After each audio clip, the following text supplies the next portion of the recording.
Alien women thought humans were filthy creatures until they met human men. Zythea's upper atmosphere shimmered with the synthetic haze of its defense grid, a lattice of glimmering plasma that looked like decorative jewelry from space, which, to be fair, was exactly how the Zythean elite intended it.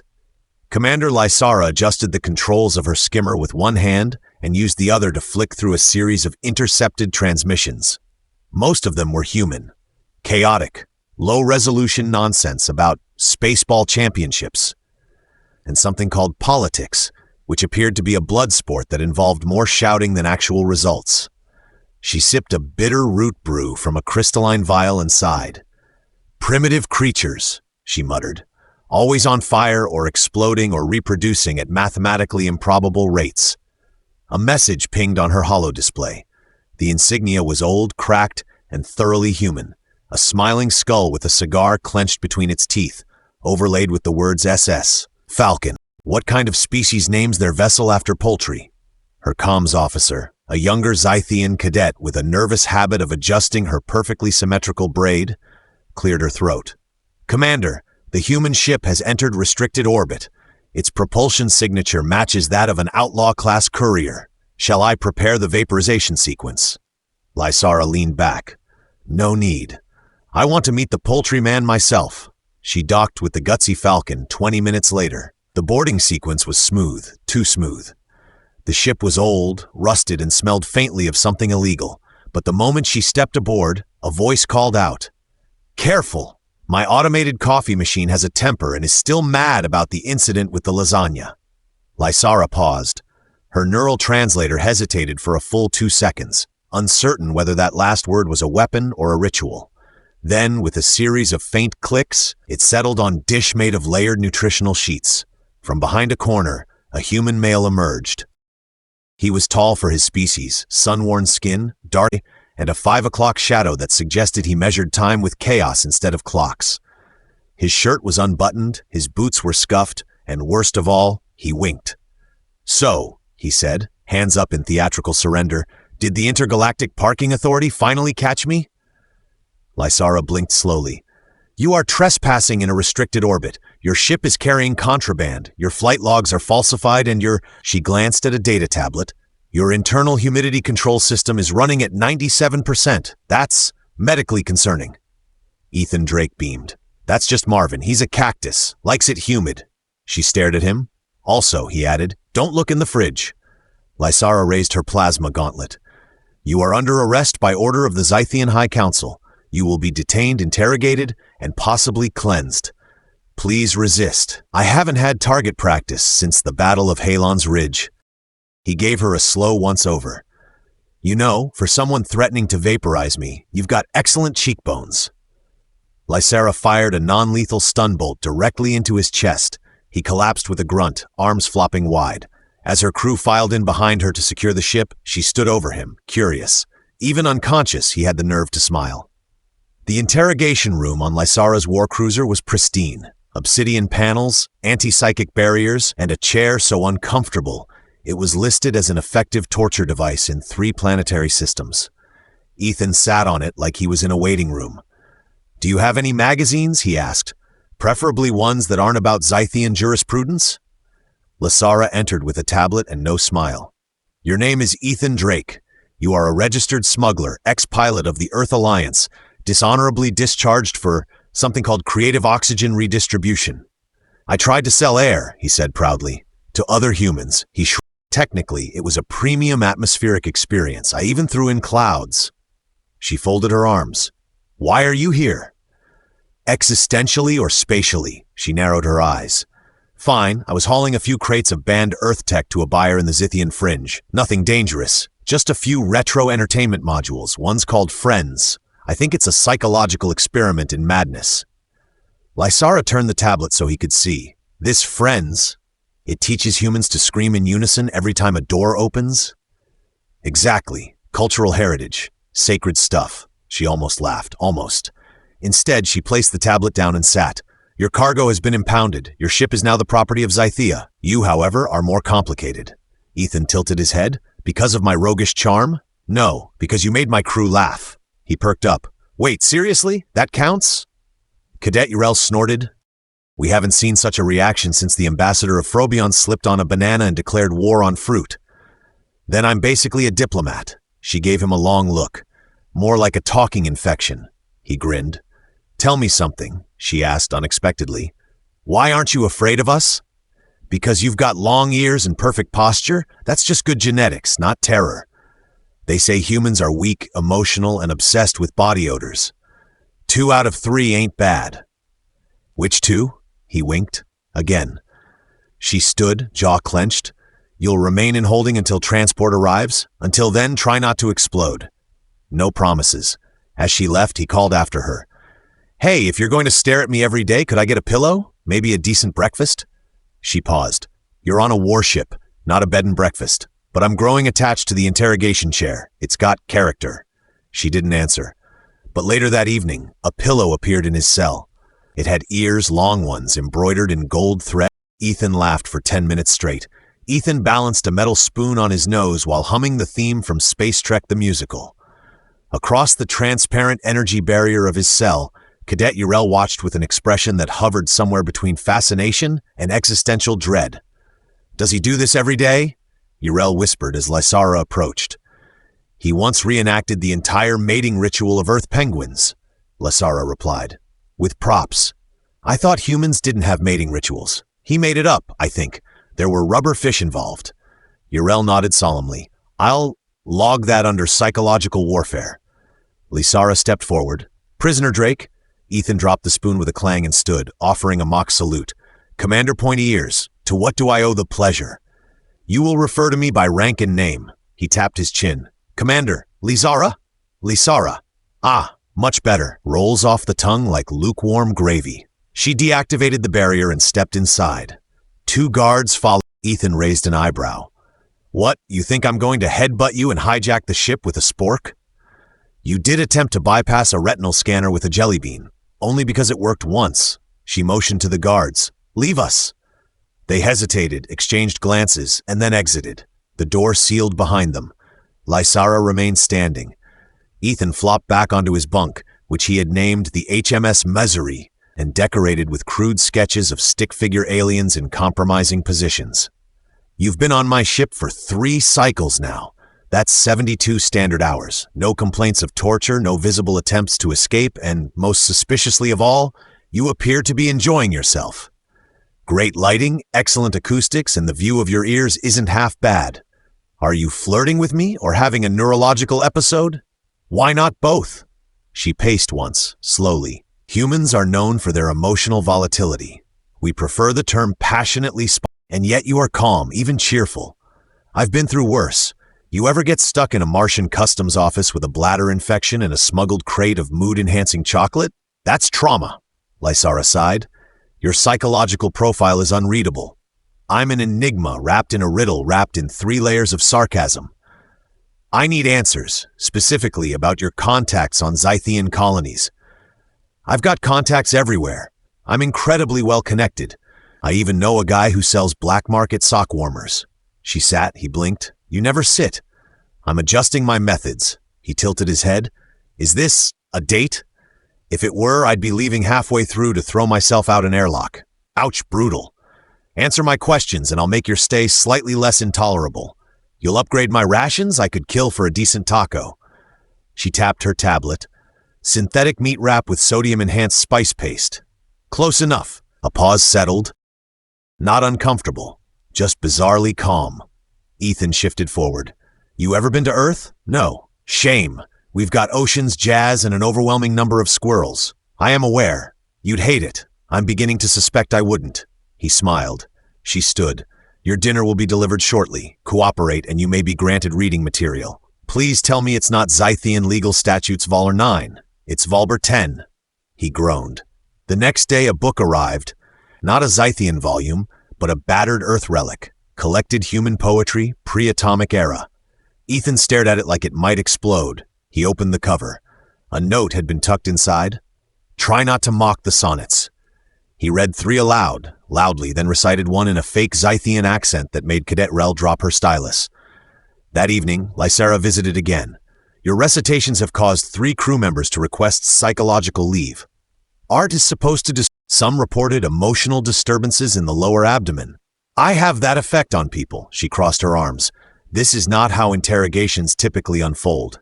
You interrogate with books and dinner dates, it's oddly charming. This is not a date. You keep saying that, starting to sound suspicious. I could still order your brain wiped. Wouldn't help. I don't use most of it. She shook her head. Your behavior is maddening. And yet here you are, talking to the filthy human instead of vaporizing him. She didn't reply. 2 cycles later, Lysara found herself in the common mess hall, staring at a tray of human food items Ethan had insisted be replicated properly. The tray included gelatinous neon cubes labeled Jell-O, a bottle of carbonated sugar water called Cola Blast, and something Ethan had described as tacos but culturally offensive. Lysara poked the gelatin with a fork. It jiggled threateningly. Ethan sat across from her, chewing with enthusiasm. You've got to slurp the soda while making eye contact. Very important. I would rather share a bunk with a Danubian sludge worm. He slurped loudly. She took a cautious sip.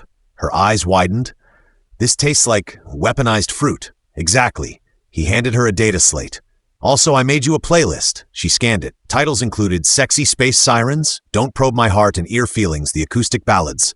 You are deranged. I prefer innovative. She looked up at him. Really looked and frowned. What?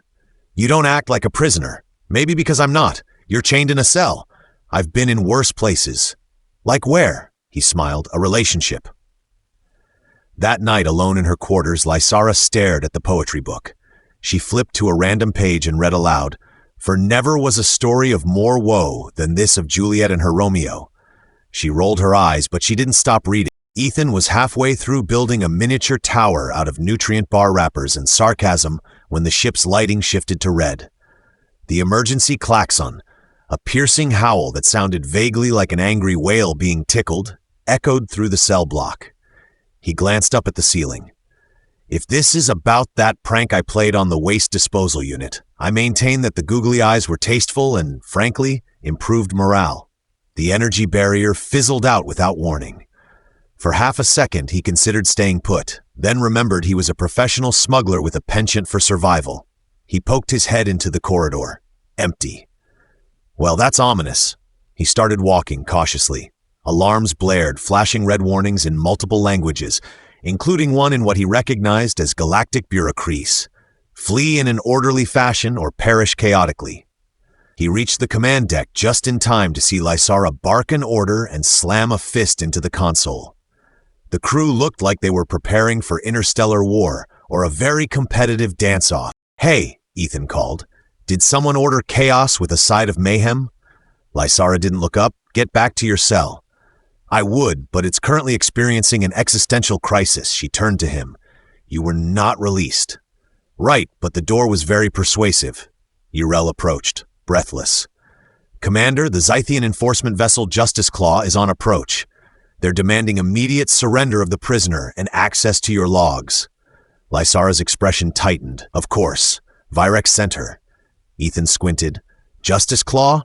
You people name ships like comic book villains." "It was a ceremonial title, chosen during a festival of righteousness. Sounds like a great place to get arrested for jaywalking." Yrel pointed at Ethan. "What do we do with him?" Lysara looked at the blinking screen, then back at Ethan. "Put him in the auxiliary maintenance bay. Lock it down. I feel deeply unwanted." "You'll survive." Ethan raised a hand as Yrel escorted him out. "If I die in there, I want a commemorative statue. With abs." The auxiliary maintenance bay was not, strictly speaking, secure. It had one sealed door, a broken coffee dispenser that only dispensed hot disappointment, and a floor plan that had last been updated when gravity was optional. Ethan poked at a wall panel until it opened with a wheeze and a slightly sarcastic beep. Inside, he found what he assumed was a maintenance droid, or a rejected toaster prototype. It whirred to life and blinked at him. "Hello," it said. "I am Unit 47Z. Would you like to discuss your feelings?" "I'd rather eat space fungus." "Feelings acknowledged." The droid paused, then added, "Also, the door is broken. We are technically locked in together." Ethan leaned against the wall. "You and me both, buddy." Back on the bridge, Lysara faced the hollow projection of Admiral Virex. The older Zythean's ears were even longer than hers, like sleek knives carved from authority and judgment. You were ordered to deliver the human smuggler 3 cycles ago, Virex said. He is currently undergoing an extended evaluation, Lysara replied. Your reports include a list of his psychological tactics, sarcasm, musical humming, and repeated references to dad jokes. He is highly destabilizing. To you? Lysara stiffened. To protocol. Virex leaned forward. You were our most precise commander. Now you are quoting human poetry and extending holding periods without cause. Is this weakness or treason? Lysara closed the channel. Yrel, she said, unlock the auxiliary bay. But the Admiral? Do it. In the bay, Ethan was teaching Unit 47Z how to play poker using screws and a piece of string when the door hissed open. Lysara stepped inside. She looked not angry, not confused, just tired. Pack your things. I have 1 sock and a cactus. That won't take long. We're leaving. Together. Ethan blinked. Okay, hold up. This sounds like the setup for a tragic rom-com where one of us dies heroically and the other gives a moving speech. Get your cactus. They moved fast. Lysara routed power through the secondary thrusters, manually overrode the hangar doors, and ignored the protests from half her bridge crew. Ethan followed with Unit 47Z in tow. I require a purpose, the droid said. Can I be your moral compass? You can be the in-flight entertainment, Ethan replied. Lysara launched the shuttle as the Justice Claw broadcast warnings. Plasma beams missed them by meters, but Ethan had seen her pilot once before, during a high-speed pursuit through an asteroid field. This was smoother. So where exactly are we going? Out of Zythean space. Sounds cozy. I've committed treason. That makes you an accessory. He grinned. About time I got promoted. They cleared the border, systems howling. Lysara leaned back, silence thick in the cockpit. Ethan watched the stars stretch around them. So just to clarify, he said, you're now a wanted fugitive. I'm still a smuggler, and we're running from an entire matriarchal empire in a glorified trash can. Correct. He stretched out. Well, at least I'm not bored. 3 hours later, the ship's only bed was being shared by a cactus, a human, and a confused droid learning interpretive dance. Lysara sat in the pilot's seat, rereading Ethan's poetry book. She turned to a page she'd dog-eared. Love alters not with his brief hours and weeks, but bears it out even to the edge of doom. She didn't roll her eyes this time. She just smiled. Ethan stood on his head in the cramped cargo hold, attempting a form of ancient earth meditation called yogish, which mostly involved stretching while complaining. You're not centering your breath, Unit 47Z informed him helpfully. I'm trying not to fart.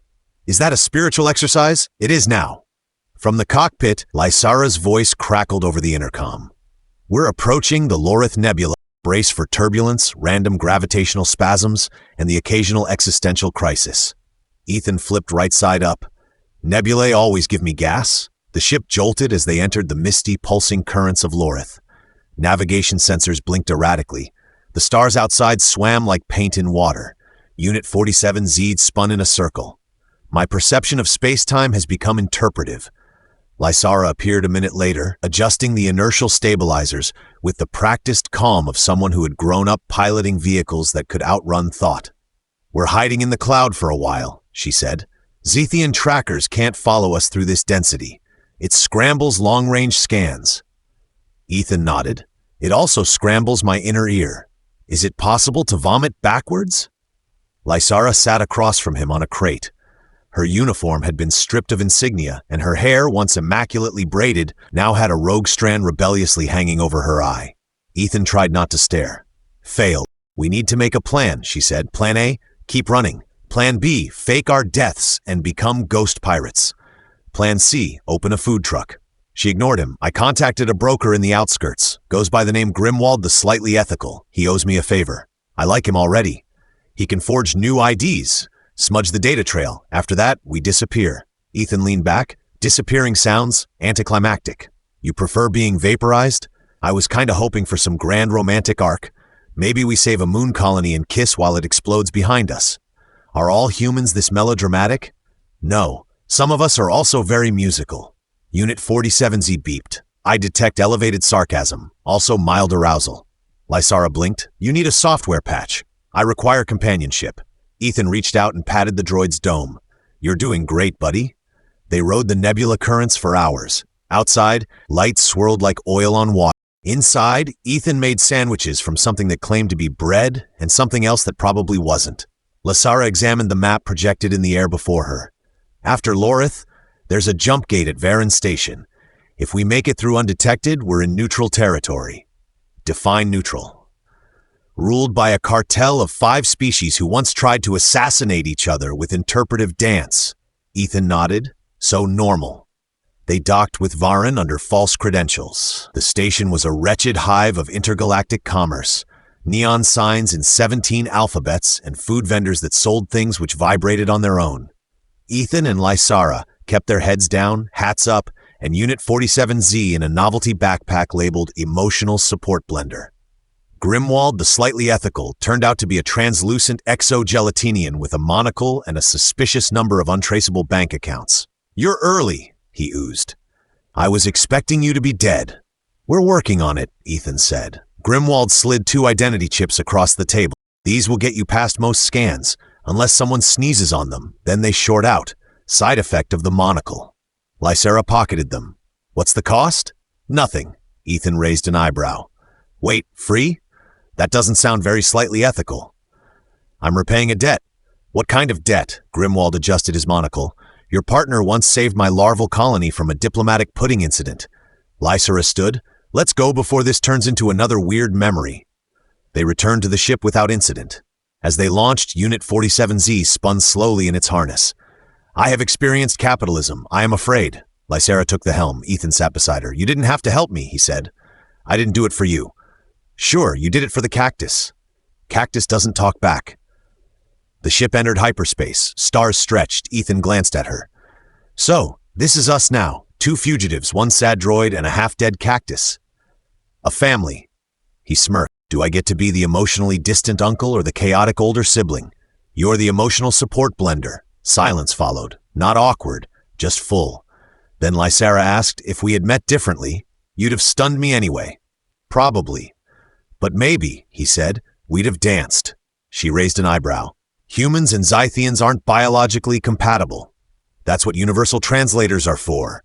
You're infuriating. You're irresistible." She turned her eyes back to the stars. He leaned back, arms behind his head. Behind them, Unit 47Z began softly humming Earth jazz, and the ship sailed on.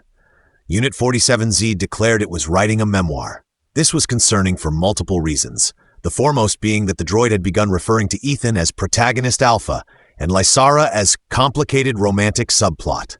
"I prefer emotionally complex leading lady," Lysara muttered, adjusting the ship's long-range sensors. Ethan, lounging nearby in a chair that had seen better structural integrity, held up a cup of steaming synth caffeine. "You say that like you're not enjoying the title." She didn't answer. They were in orbit around the planet Varela, a neutral world known for its diplomatic immunity and strangely aggressive gardening competitions. Lysara had called in a final favor, a contact on the Planetary Council who might be able to clear their names, or at least delay arrest long enough for Ethan to teach the council how to grill cheese sandwiches. "They'll want proof we're not a threat," she said. "I have a charming smile and extensive knowledge of 1980s Earth sitcoms. What else do they need?" "A miracle. Or diplomatic leverage. Whichever comes with less paperwork." When they landed, the council met them in a crystalline chamber that resembled an upside-down cocktail shaker. 5 species sat in a semicircle, all draped in ceremonial robes that appeared to be made of solar foil and misplaced ambition. Ethan bowed with exaggerated flourish. "Greetings, galactic bureaucracy. We come in peace, fashion, and light sarcasm." A creature with 12 eyes and a monocle pointed a tentacle at him. "This is the human?" "I prefer interstellar delight, but sure." Lysara stepped forward. "We're here because the Zythean High Council has branded us traitors. All we did was refuse an unjust order and fall in love, unrelated." Ethan added, "There were tacos involved, contextually important." A pause. Then the oldest counselor, a spindly being with feathers and an attitude, leaned forward. "You brought a cactus as a character witness." "His name is Marvin. He's the emotional center of our crew." Unit 47Z word. "He has seen things." An argument broke out among the council. Words like diplomatic incident, species entanglement, and interspecies taco night were thrown around with reckless enthusiasm. Hours later, they were told to leave while the council deliberated. Back on the ship, Lyra sat in silence. Ethan joined her, placing a small, beat-up book in her hands. "Human poetry?" she asked. "Page 73. She flipped to it. Her lips moved silently as she read. "To love is not to possess, but to let one be fully, freely." She closed the book slowly. "You know they might still hunt us." "Probably. They could revoke my rights, brand me a criminal. They already did. I lost everything." He shrugged. "Then let's build something new." Unit 47Z entered, dragging a tray of sandwiches and what appeared to be a cake made from dehydrated protein cubes. "I have prepared the celebratory feast. Regardless of the outcome, it is important to manage emotional expectations with carbohydrates." The message came the next morning. Asylum granted. No extradition. Varela would recognize Lysara and Ethan as independent citizens, legally bonded and fully protected, so long as they didn't start a galactic war or enter competitive gardening without training. Lysara stared at the screen. "They did it. They did. We're free. We are." A long silence followed. Then Ethan grinned. "So, wanna open a taco stand on the beach moon of Thalos Prime?" She smiled. "Only if we call it tacos and treason." They spent the next month converting the ship into a semi-functional restaurant cruiser. The business plan was chaotic, the cooking inconsistent, and the signage misspelled, but people came anyway. Humans, Zytheans, a few tourists from a gelatinous planet who couldn't digest solids but liked the music. Lysara began teaching martial arts classes in the evenings. Ethan hosted poetry slams. Unit 47Z started a podcast. And Marvin the cactus sat in the window, always facing the stars. One night under artificial starlight, Lysara turned to Ethan and said, "You know, I thought humans were filthy, undisciplined, ridiculous creatures. We are. But you're also impossible to forget." He pulled her close. "Good, I plan on being unforgettable." She kissed him. It wasn't fiery or dramatic, just warm, real. Unit 47Z, recording from the corner, whispered into its mic, and thus concludes Chapter 17 of Ears and Earthlings. Love blooms, bureaucracy loses, and somewhere, somehow, Marvin remains undefeated. The stars spun above them, and for once nobody was running. The end?